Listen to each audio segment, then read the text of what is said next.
flying almost every day. A lot of low-level flying. In what kind of airplanes? A-26. Wait a minute. Yeah. B-26, I guess they call it then. Okay. A-26 primarily. Two-engine? Yeah. High wing? Two-engine. Same engine that was on the C-46. So they were big engines. We could fly formation with a B-17 with one engine shut off. It was that big. And finally,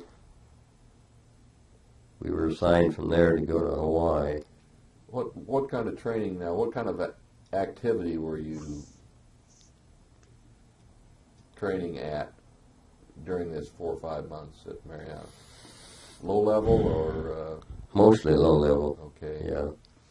Every once in a while somebody would come back with leaves in the cell, and they'd catch heck for that. Yeah. I remember one day we dived on a guy that was driving 2 mules on a plow or something, and he went one way and the plow went the other way. They used to be fun.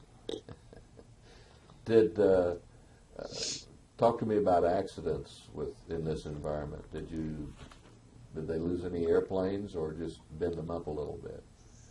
Well, they lost planes and men.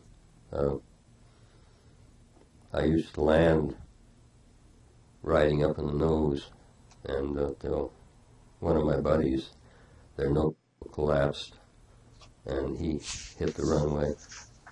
So I started going back in the co-pilot seat there. Actually, we didn't have a co-pilot in the A-26. It was just a pilot and a bombardier navigator, and a gunner in the back who couldn't get to the front. Okay, so four-man crew? Three. Bombardier navigator was one man. Oh, okay, bomb man, Yeah. okay. And the gunner was isolated in the back. Okay. He was a top gunner. His seat was on top in the back, but he couldn't get out. He exited the airplane Through the tail, Yeah. under the tail. and that's the way he would bail out also if Yeah. there was a problem. We never had a bailout, but some people did, and they got away with it. Pretty good chance of getting hit by the tail if you took out on top. And that's where we got in and out, was top. So you had 4 or 5 months of training, and I sense that most of that was low-level nav, bomb runs, and what have you. We went from Pensacola to New Orleans one day without the radar picking us up. Okay. And I was sitting in the nose, and both engines were making a path on the water. We were that close to the water. And that was the goal, was to fly undetected Yeah. over a bomb run or over Yeah, a nav route into a bomb run and back out.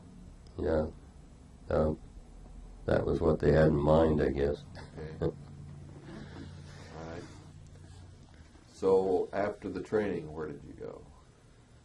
June of 45, June of 45, we were assigned to the 5th Air Force, and we left our airplanes in California. The ATC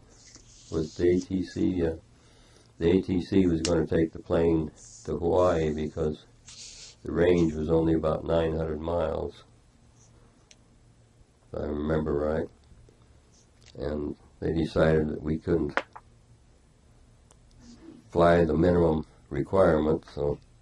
Well, that's a 2,100 mile leg, so to Hawaii at least. Well, they went direct from California to Hawaii. I don't remember how far it was. We rode a troop transport in 9 days out to Hawaii. Okay. My wife went home. She stayed in California or went back to... Her parents lived in Kenosha, Wisconsin, so she went back to Wisconsin. Now, had she been working, your wife been working during this time period, or? Not after we were married. She had a job in Los Angeles. What was it? Pacific Mutual, I think, insurance company. And her job was still open when I went home, when I went overseas, but she decided to go home instead. So you went to Hawaii, and how long were you in Hawaii then? We were in Hawaii about 6 weeks. We did Loran training. Okay. Loran is a navigational aid. Well, we had an airplane that didn't have Loran in it. No, we did Loran training. We did a little bit of radar training. And I guess you'd say I led a 3-plane group from Hawaii to Leyte by way of Christmas Island, Inuitak. There was somebody else in there. Guam, Leyte, Tacloban. And this was in 45? Yeah, had to be. Okay. Yeah, it was before they dropped the atom bomb. And we found out when we got to Tacloban that we were to be part of the first invasion in Japan. Tacloban is a name I'm not